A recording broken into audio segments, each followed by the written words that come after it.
Blind క్రికెట్లో 15 years serve చేశాను. 2018 world cup win అయినప్పుడు, 2022 వరల్డ్ కప్ విన్ అయినప్పుడు మితాలి రాజ్ మేడం కూడా ట్విట్టర్లో ట్వీట్ చేశారు. But even though I can play more years, because of my management they want to be in the association to make youngsters bring out from grassroots levels. Like that, Karuna Kumari came. Within 1 year, she played for India. Final, she fabulous, she knocked. Great initiative తీసుకున్నారు parents and teachers. దాంట్లో sports గురించి ఎక్కువ portrait చేయగలిగితే not only success, major thing మీరు చెప్పారు already, diabetes issues, health issues బాగా వస్తున్నాయి current generation కిడ్స్కి because of maybe food water. Person నేను, నాకు పాపం సార్ 11 years, తన్ని I want to be in athletics. విజయవాడలో ఉంటాను, నాకు ప్రాపర్ కోచ్ లేరు, ఎక్కడెక్కడో తిరగాల్సి వస్తుంది. But I would like to thank SAAP Ravi Naidu గారు అండ్ మేడంకి. రీసెంట్గా అక్కడ ఇనాగ్రేట్ చేశారు మనకు సింథటిక్ ట్రాక్కి. She's doing fab sir, she's competing with mens even though 2 years elders. If you are able to provide or bring best coaches in district levels, from there onward slowly we can improve.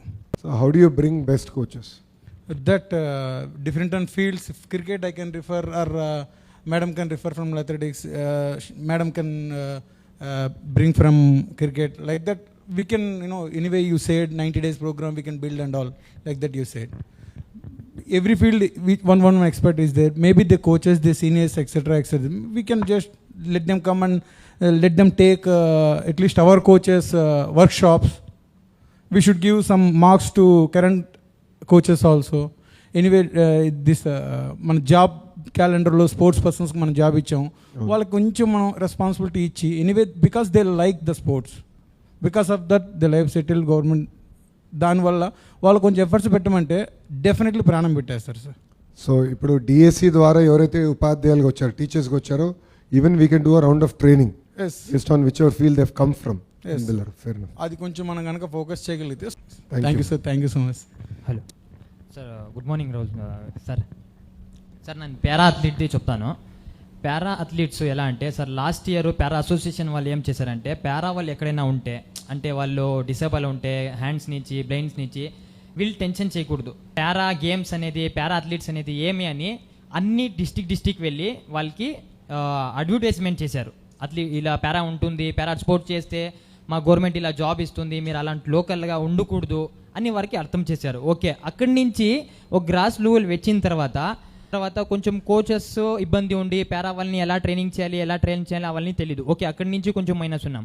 అక్కడి నుంచి వస్తే ఇది blind, అంటే మేము చూసేది blind స్టూడెంట్స్ని sir, blind స్టూడెంట్స్ని training చేస్తున్నాము. బ్లైండ్ స్టూడెంట్స్ వాళ్ళు ఇది లాస్ట్ ఇయర్ ఏషియన్ గేమ్లో సిల్వర్ మెడలిస్ట్, గోల్డ్ ఇండియానే కర్ణాటక అమ్మాయి, సిల్వరు ఆంధ్రప్రదేశ్ అమ్మాయి, థర్డ్ ఇండియానే రావచ్చు. ఎందుకంటే వీళ్ళు T11 కేటగిరీలో కొంచెం సపోర్టింగ్ కావాలి, ఎందుకంటే వీళ్ళు కనిపించదు. వాళ్ళు ఇంటర్నేషనల్ ఏం చేస్తారంటే పట్టియే కట్టేస్తారు, భేదభావం ఉండకూడదు, వాళ్ళు కనిపిస్తుంది కొంచెమైనా వీళ్ళు కనిపించకూడదు అని పట్టి వేసేస్తారు. దానికి వీళ్ళకి కంపల్సరీగా గైడ్ రన్నర్ కావాలి. గైడ్ రన్నర్ మా ఆంధ్రప్రదేశ్లో అంతా ఈ నేషనల్స్లో అన్ని స్టేట్స్కైనా ఎక్కువ ఎంట్రీ వెళ్ళింది ఆంధ్రప్రదేశ్కే. నేషనల్స్లో అంతా పారా అథ్లీట్స్ వచ్చేసారు. లేదు, అన్ని అథ్లీట్స్, ఆల్ అథ్లీట్లో అంతమంది వచ్చారు. ఎందుకంటే అంత తెలిసింది ఈ టైంలో పారా అథ్లీట్స్ ఇలా చేస్తే, ఇలా ఏమైనా చేస్తే జాబ్ వస్తుంది ఇది అని. బ్లైండ్ అథ్లీట్ వచ్చేస్తే బ్లైండ్ అథ్లీట్స్కి వీళ్ళ జೊತೆలో గైడ్ రన్నర్ ఎవరు లేదు సార్. పరిగెచ్చాలంటే కంపల్సరీగా గైడ్ రన్నర్ కావాలి. ఇక్కడ స్పోర్ట్స్ పర్సనే హెల్ప్ చేయాలనే ఐడియా ఎక్కడ నుంచి వచ్చింది అంతే. మేము ఆపేసి ఆ తర్వాత నేను ಮತ್ತೆ మా సీనియర్ ఉన్నారు రాహుల్ అన్న అని, వాళ్ళు 2014లో ఏషియన్ గేమ్ ఎవరికో ఒక సిల్వర్ మెడల్ తీపిచ్చారు. ఆ తర్వాత ఏషియన్ గేమ్లో మా ఇండియా ఈజీగా మెడల్ తీస్తున్నాయి. మేము మా దగ్గర ముందరే ఉన్నారు, అథ్లీట్స్ ముందర కనిపిస్తున్నారు. వీళ్ళకి హెల్ప్ చేస్తే నాది అయిపోయింది స్పోర్ట్స్ అన్న చెప్పారు, నాది అయిపోయింది, నాకు రైల్వే జాబ్ దొరికింది, ఆ తర్వాత నేను స్పోర్ట్స్ ఆపిస్తున్నాను. ఆపిన తర్వాత ఏం చేయాలి, నాకు స్పోర్టింగ్ ఉంది కదా, స్పోర్ట్స్లో స్పోర్టింగ్ ఉంది కదా, ఏమైనా చేయాలి కదా, వీళ్ళకి హెల్ప్ చేస్తానులే. ఏం చేయాలి ఆ పనికి సార్, 1500 రన్నింగ్ ఉంది సార్, నన్ను 1500 రన్నింగ్ చేయించాను. ఓకే చేపిస్తానులే.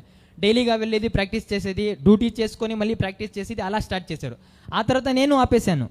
ఆపేసిన తర్వాత నాకు కొంచెం గైడ్ లైన్స్ ఇచ్చారు, చూడరా ఇలా అవుతుంది, వాళ్ళు కూడా కొంచెం హెల్ప్ చేస్తే వాళ్ళు కొంచెం ఎక్కడైనా ముందుకు వెళ్తారు, అక్కడక్కడే ఉంటేదే ముందుకు వెళ్తారు, ఏమైనా జాబ్ దొరుకుతుంది. ఈ మెడలిస్ట్ ఇండియానే రావచ్చు, అలాంటి కెపాసిటీ ఉన్నాయి. బట్ మాకి గైడ్ రన్నర్స్ దొరకలేదు.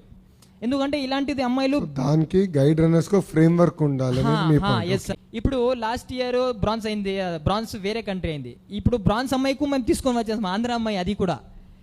లాస్ట్ డిసెంబర్లో యూత్ ఏషియన్ గేమ్ అది యూత్ ఇంకా దాంట్లో 3 మెడల్ తీసుకొని ఉంది. ఇప్పుడు సీనియర్కి జపాన్లో 3 monthsలో ఇప్పుడు ఎంట్రీస్ ఉన్నాయి. అది అయిన తర్వాత అక్కడికి వెళ్తుంది, ఆడుతుంది కంపల్సరీగా.